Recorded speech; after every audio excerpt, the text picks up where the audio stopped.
Olá, vamos iniciar mais um Café com Ideias, um espaço de diálogo. Café que hoje nós estamos aqui na TV Floripa, Canal 4 e também no nosso canal no YouTube para começarmos uma série de programas onde nós estaremos conversando e dialogando com os 4 convidados falando sobre comunicação, educação e filosofia. Como é de costume, nos nossos programas, nós sempre fazemos a leitura de contribuição de professores, de escolas, no livro A Filosofia Viva. Hoje eu gostaria de socializar com os telespectadores o que a professora Márcia da Hora Sena, que é da cidade do Rio de Janeiro, nossa companheira, professora que trabalha há muitos anos conosco lá no Rio de Janeiro, colocou no livro Filosofia Viva, uma história escrita a várias mãos. Há 25 anos, tive o prazer de conhecer o Centro de Filosofia e Educação para o Pensar e a editora Zófos, que me fez refletir e olhar a vida de uma outra forma, ou várias formas. Um olhar diferente sobre o outro, sobre o mundo, sobre mim mesma e reinventar a minha prática pedagógica. Algumas contribuições foram e são importantíssimas para a minha caminhada filosófica, participando de cursos, palestras, encontros, reuniões, oficinas, congressos. Fizeram-me ser hoje uma profissional que acredita que podemos juntos, com os nossos alunos, aprender a pensar sobre o pensar, ter uma visão crítica sobre o mundo, um olhar para dentro de nós mesmos e uma mudança de postura diante da vida. Essa foi a mensagem da professora Márcia da Hora Sena, da cidade do Rio de Janeiro. Um minutinho e já retornamos para darmos início hoje com o café, com ideias, com o nosso convidado, o jornalista, comunicador, Mário Mota. Um minutinho e já retornamos.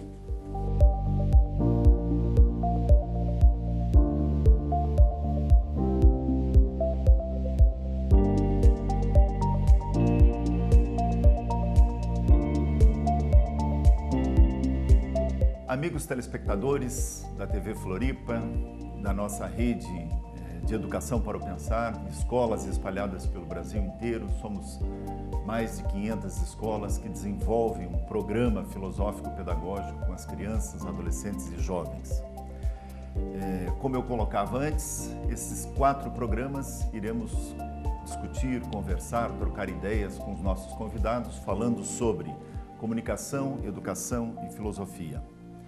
E a satisfação de iniciarmos essa nossa conversa, tomarmos esse nosso café com o Mário Mota.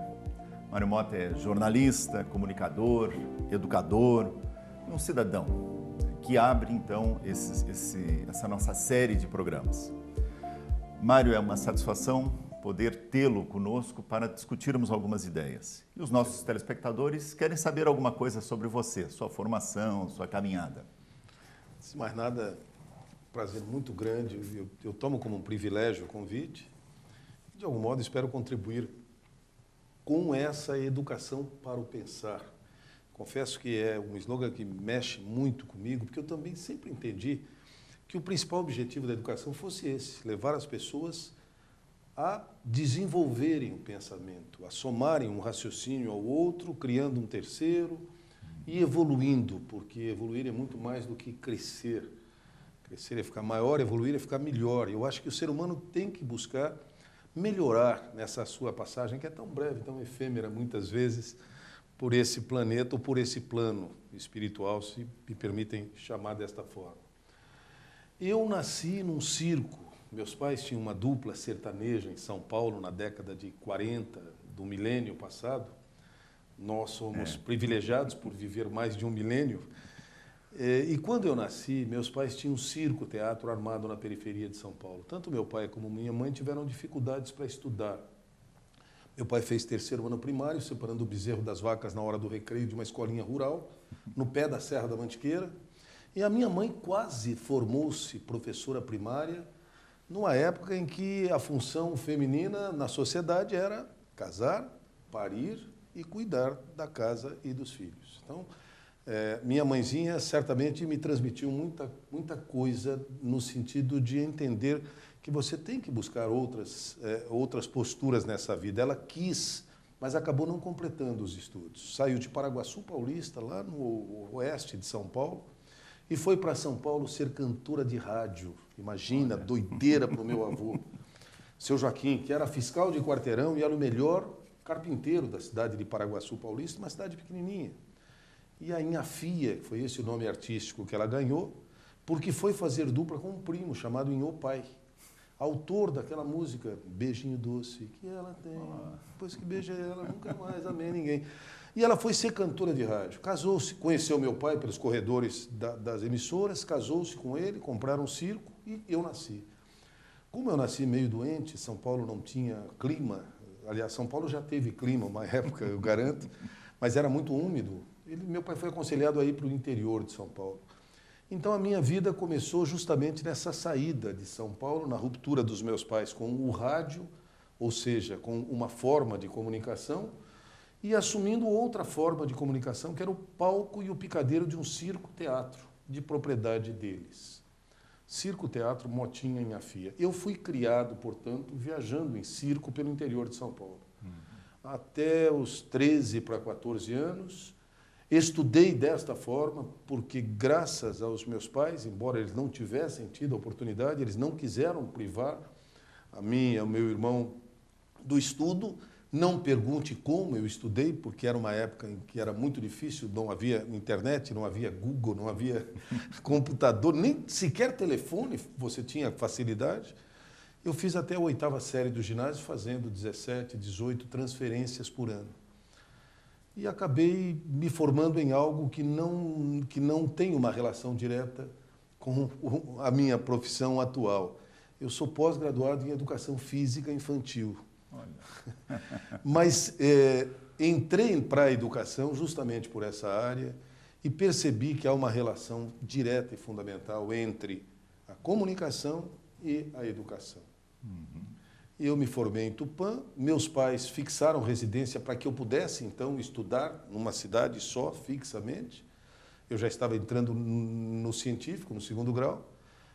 Meu pai voltou a fazer um programa na rádio local, Rádio Piratininga de Tupã, e eu comecei a ir com ele para brincar de rádio, 13 para 14 anos, e quando eu percebi, eu já estava envolvido pela comunicação, e de lá até hoje eu nunca mais me afastei de educação e da comunicação.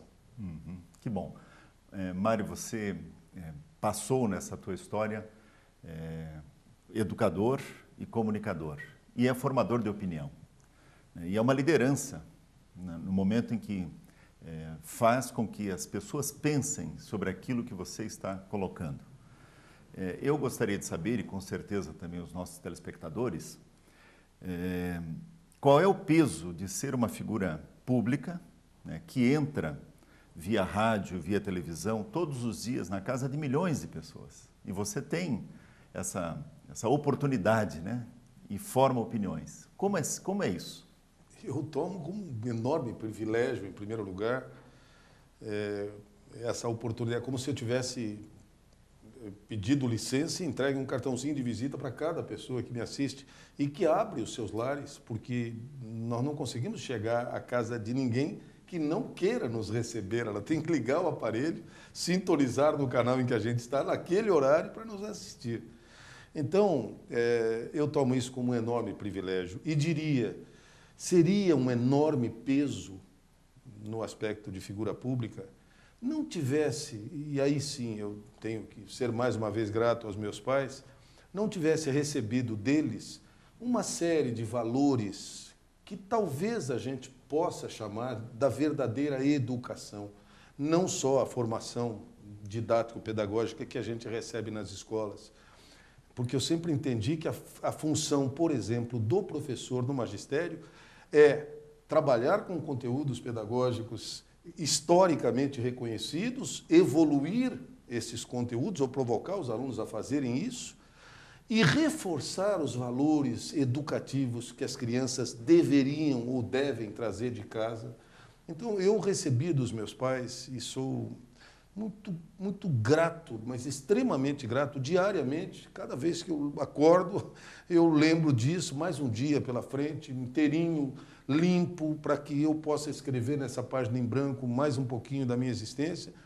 E eu tenho que ser grato, porque eu só tive que reforçar os valores que recebi dos meus pais, como respeito, como ética, como honestidade, o que é meu, como conquistei, o que não é, mas principalmente respeito, que é talvez um dos valores éticos mais importantes que eu tenho recebido na minha vida. Então não é pesado, na medida em que esses valores me deram uma sustentação, e eu sou obrigado a dizer grato, sempre grato. Que bom. Uma outra questão que, para mim, pessoalmente, me faz pensar bastante, e eu vou fazer essa pergunta, nós vamos para um rápido intervalo, e no retorno gostaria que você refletisse um pouco para que os nossos alunos que estão nas escolas, os nossos educadores que estão nas escolas, também pudessem pensar em cima da tua reflexão. Você é um comunicador, é mediador das informações e contribui para que essas informações se transformem em conhecimento. Qual é o significado da sua profissão como comunicador, como alguém responsável por passar as informações? Qual é o significado da sua profissão num tempo que vem desde a década de 60, né, chamado de uma aldeia global? Então, qual é o papel do comunicador nessa aldeia global que na década de 60 começou a ser falado muito? Um rápido intervalo e já retornamos para as considerações do Mário.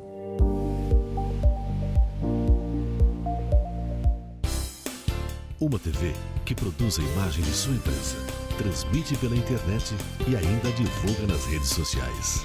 Já imaginou? X Floripa Web TV. Promova sua imagem aqui.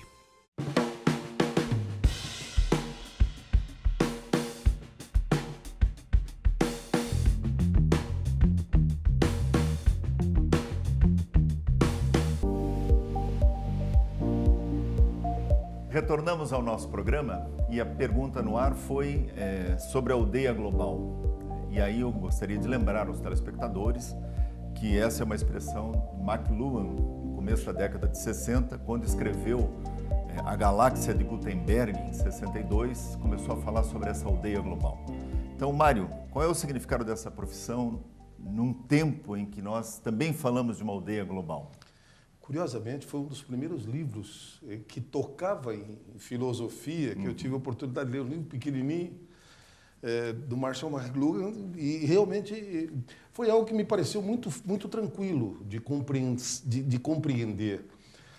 Por quê? Porque nas emissoras em que eu trabalhei, tanto rádio como televisão, a preocupação sempre foi visão global, mas o cuidado com o seu próprio quintal, em termos de informações. Eu trabalhei em várias emissoras de rádio, e a emissora de rádio, por mais que ela tenha alcance, ela tem que cuidar mais da sua região. Eu brinco até, algumas emissoras eram tão fraquinhas que a gente dizia emissora tal, falando para a cidade e cochichando para a região, porque não chegava muito longe. Então, eu acabei tendo essa noção de globalização a partir das aldeias por onde eu passei. Cheguei à RBS e aqui, entrando para o estado todo, atingindo na época cerca de 4 milhões de habitantes, com 6 emissoras que nos retransmitiam. Hoje o Jornal do Almoço entra em pelo menos 70% do estado. Eu digo Jornal do Almoço gerado de Florianópolis, Blumenau, Joinville tem o seu jornal próprio, mas eventualmente entramos daqui. E eu comecei a perceber claramente que o McLuhan teve uma antevisão do que hoje nós temos com a grande rede, a grande teia chamada internet. Hoje não há mesmo aquela história de que uma borboleta bate as asas na China e a economia cai aqui na Argentina, no Paraguai. Isso é mais que verdadeiro. E é muito mais que isso, é muito mais rápido. Hoje você transmite ao vivo com um pequeno telefone celular, de onde você quiser. Basta que você tenha a opção, esteja com o céu limpo ao ponto de ligar-se a um satélite. Eu acho que o homem, por sua inteligência, criou mecanismos que facilitaram esta visão global do mundo para muito mais gente. Mas nós não podemos esquecer, e talvez aí seja ou esteja, para mim, a maior importância da filosofia. Porque mais da metade da população da Terra, em dias de hoje, sequer deu o seu primeiro telefonema.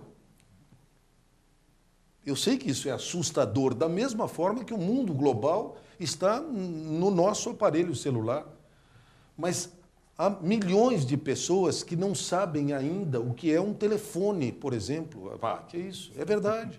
Basta que você vá ao interior da China, da Índia, da África, nos cantões, especialmente dos países mais pobres, aqui na América do Sul, tem gente que nunca viu um telefone.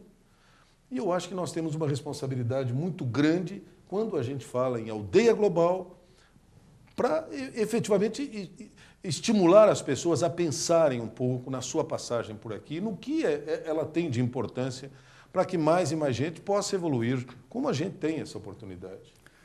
E aí eu queria fazer uma continuação dessa questão da aldeia global e puxarmos um pouco para a escola, né? Alunos, educadores de todo o país que nos assistem, participam desse café conosco. Gostariam de saber a sua opinião, Mário. É possível hoje ser um educador que marca a vida dos seus alunos e não ser um excelente comunicador? É bastante difícil. De alguma forma, você vai ser, para ser um grande educador, eu entendo que você tem que ser um grande comunicador. Se não for com as palavras, que seja com os teus gestos, que seja com os teus olhos, que seja como diz Cora Coralina, a vida só vale a pena se você consegue tocar o coração das pessoas. E há muita gente, como a própria Cora Coralina, que toca o coração das pessoas até hoje, embora já não viva entre a gente. Então, eu sempre que pude conversar, a minha área é educação física. E eu me lembro de ser relativamente questionador e revolucionário, como deve ser todo filósofo, imagino, não que eu seja, mas eu me lembro que eu já questionava quando estava na faculdade. Eu vivia perguntando se a função de um professor de educação física é só formar atletas, então não precisaria ter psicologia, filosofia, nada no curso, pedagogia, para quê? Eu aprendi a jogar bola com um sapateiro da cidade de Tupã, seu Mazei Vicente, que era uma figura, Amélio Mazei, que era uma figura maravilhosa e que tinha segundo ano primário. E ele me ensinou o pouquinho que eu sei de futebol.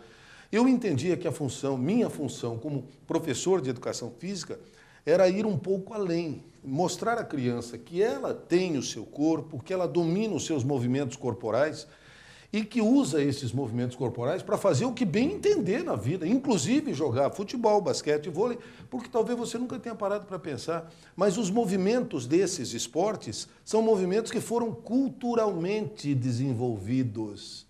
Compreende? Você passou a usar o chute, a manchete, para alcançar um objetivo que foi inventado para o jogo. Então, não pode ser função do professor, eu estou dizendo aqui especificamente educação física, querer só formar atletas. Antes disso, ele tem que estimular o jovem a pensar sobre si, sobre o seu corpo, sobre os seus movimentos, sobre o que ele pode fazer com o seu próprio corpo em benefício do próximo e da humanidade. Então, é muito difícil se você não conseguir se comunicar.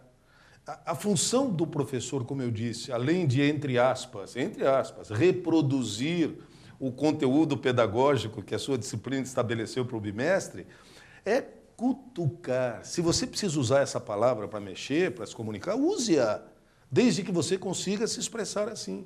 E consiga motivar os seus alunos a perceberem que não é só o cutucar do Facebook que você está fazendo, não. Você está mexendo com cada um deles, provocando a que ele desenvolva o que a gente pode chamar de pensamento, de raciocínio, enfim, de visão de mundo, porque eu entendo que seja essa a função de um educador. Quanto melhor comunicador você puder ser, certamente mais fácil vai ser trabalhar com um grupo de jovens. Agora, se me permite, só para concluir, uma coisa que cada vez mais me parece ser fundamental. No aspecto de formação, de conteúdo pedagógico, eu nunca tive problemas disciplinares com os meus alunos. E eu digo o seguinte, a maior arma que você pode ter dentro da sua sala de aula, se você tem algum problema disciplinar com a turma, sabe qual é? É você ser competente em relação aos conteúdos que você tem que dominar. Aprofunde-se. Sabe, eu nunca vi um aluno reclamar da competência do seu professor. Pelo contrário, o aluno para e fica vidrado com a forma como o professor fala, com a paixão brilhando nos olhos sobre o conteúdo pedagógico que ele tem que transmitir, porque lhe é dada essa responsabilidade. Agora, se comunica bem, aproveite essa comunicação. Eu sempre usei educação na comunicação, rádio, TV, jornal, onde quer que eu trabalhe. E sempre usei educação, sempre usei comunicação para fazer educação. Eu tenho a impressão de que isso ajuda, é quase que uma simbiose. Você talvez não consiga separar no fio da navalha uma coisa da outra. E eu queria até puxar a brasa para a nossa sardinha. E é uma situação de sala de aula. No trabalho com as crianças, principalmente os pequenos, que são muito mais sinceros no dizer a palavra e no dizer o que sentem. Ainda não maculados. Ainda não maculados. Tem lá no segundo ano do ensino fundamental uma atividade que a gente propõe que os alunos externalizem qual é a disciplina que eles mais gostam na escola e por que eles gostam dessa disciplina. Que é uma forma de eles também dizerem, né, o que a escola significa para eles. E na maioria das escolas onde essa atividade é feita com as crianças, eles dizem que as disciplinas que eles gostam é a educação física e a filosofia. Ou vice-versa, filosofia e educação física. Sim. E aí vem aquilo que você dizia, quer dizer, não é simplesmente uma atividade física sendo colocada, é um entendimento do que é feito. Eu acho que as duas buscam a liberdade do ser humano. Isso, a expressão das suas ideias e a expressão do seu corpo, né? É verdade, exatamente. Mas aí eu queria fazer uma questão para você, e os nossos telespectadores estão sabendo dela, porque em todo o programa eu tenho feito essa pergunta, porque é uma convicção minha. Fazer as pessoas, crianças, adolescentes, dizerem a palavra e escutarem a palavra que o outro diz, é uma revolução silenciosa. Então, fazer com que as crianças externalizem, que os adolescentes digam o que pensem, o que querem externalizar, é uma revolução silenciosa, na tua opinião? Eu acho que é uma revolução que tem o seu início no silêncio, né? E que se externaliza posteriormente a partir dessa compreensão, ponto 1. Ponto 2, do conjunto de palavras que te permitam expressar o seu sentimento, e aí nós vamos cair numa coisa que eu acho fundamental, que é a leitura, que é o seu vocabulário, porque você vai encontrar sempre grande dificuldade para expressar-se para o mundo se você tiver um vocabulário restrito. Então, nós vamos cair exatamente no estímulo à leitura. Leiam tudo que passar por vossa frente. Vai no banheiro, não tem o que ler, leia a bula do shampoo, mas leiam, sabe? E tentem procurar sempre palavras novas que possam expressar aquilo que vocês estão sentindo. Porque apesar, e disse bem o professor Silvio, em relação a essa questão de uma revolução silenciosa, que é silenciosa, mas ao mesmo tempo ela ecoa, não é? Porque a palavra é uma onda, que você pode até não estar ouvindo, um apito sonoro às vezes é ouvido pelo cão, que tem 8 vezes mais capacidade auditiva do que o ser humano, e por nós não. Então, aparentemente, o apito não existe, mas existe para o cão. Então, ela é silenciosa entre aspas, na minha opinião.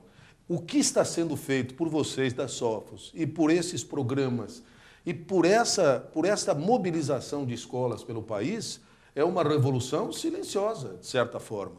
Vocês estão propiciando aos professores evoluírem na busca de melhor compreensão do seu papel, estão instrumentalizando esses professores, não só com material didático, mas chacoalhando cada um deles, como disse bem a professora Márcia na abertura do programa hoje, lá do Rio de Janeiro. E eu confesso a vocês, foi o que a filosofia, de alguma forma, embora eu não tenha tido filosofia nos meus currículos escolares, nunca tive, foi o que a filosofia fez sem que eu percebesse, sem que eu soubesse que ela era capaz de tudo isso. Muito bem. Nós temos um rápido intervalo, infelizmente o nosso tempo é muito rápido, né? Nós poderíamos ficar aqui conversando e tomando nosso café por horas, mas nós vamos para um rápido intervalo. Desculpe, que aliás está muito bom. E no retorno, o Mário vai dar suas considerações finais e nós vamos para a entrega do livro dos 25 anos para o Mário, como um agradecimento por sua participação no nosso programa. Um rápido intervalo e já retornamos.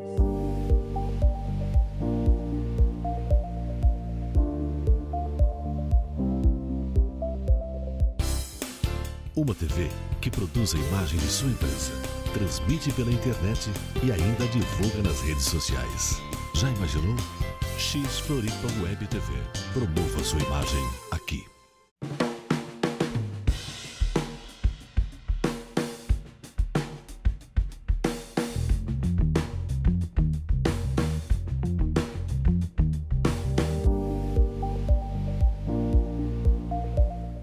Retornando ao nosso programa de hoje, estamos conversando sobre comunicação, educação e filosofia com o Mário Mota, que é um educador, comunicador, apresentador de programa Jornal do Almoço, tem um programa na rádio CBN, é uma figura muito conhecida em Santa Catarina. Mas, Mário, as suas mensagens, ou a sua mensagem para os nossos telespectadores? Eu gostaria de lembrar o seguinte, meu pai, Mário Pinto da Mota, eu sou Mário Pinto da Mota Júnior, e a minha mãe, Nair de Campos Mota, ou simplesmente Motinha e Inhafi, uma dupla caipira, meus pais me diziam o seguinte: filho, você não é obrigado, por nenhuma força legal ou não desse mundo, a prometer nada a ninguém. Você não é obrigado. Agora, se você prometer alguma coisa para alguém, faça. Então, eu penso muito nisso. Talvez tenha sido a primeira grande lição filosófica que eu recebi na vida a partir do meu pai e da minha mãe. A segunda foi uma expressão de que a ética é a obediência ao que não é obrigatório. Você não é obrigado a fazer isso, mas se ele é bom, se ele respeita o meio ambiente e as pessoas com quem você convive, se ele é adequado, é humano acima de tudo, então faça. E, finalmente, meus pais diziam sempre: filho, haja sempre como se você estivesse sendo observado, independente de estar. E li num livro do Richard Bach chamado Ilusões, Confissões de um Messias Indeciso, lá na contracapa, uma frasezinha que dizia: esse livro é feito para pessoas que gostam de fazer as coisas bem feitas, nem que seja só para elas, nem que seja. Mas é impossível você fazer uma coisa bem feita só para você. Porque você está vivendo no mundo, você é parte de um coletivo. Você não vive no meio ambiente, você vive no ambiente inteiro e você faz parte dele. Então, ao mesmo tempo em que eu queria ser muito grato, mas de coração, pela oportunidade, pelo convite, eu queria enaltecer o trabalho que é feito por vocês, professores, por vocês, educadores, por aqueles que estão nos assistindo e que nem fazem parte exatamente de todo o conjunto das OFOS, do Centro de Filosofia. Vocês que estão nos dando a sua atenção, porque certamente vocês também estão evoluindo conosco. Um grande abraço e muita gente diz que é um conceito filosófico o encerramento do Jornal do Almoço há 30 anos quase. Vamos fazer uma boa tarde, uma boa noite, um bom dia, vamos fazer uma boa sequência de vida. Eu acho que, de algum modo, é uma forma de estimular, de cutucar, como eu disse. Com certeza. E nós, Mário, sempre brindamos quando a gente termina o nosso café. Maravilha. Saúde a vocês, felicidade.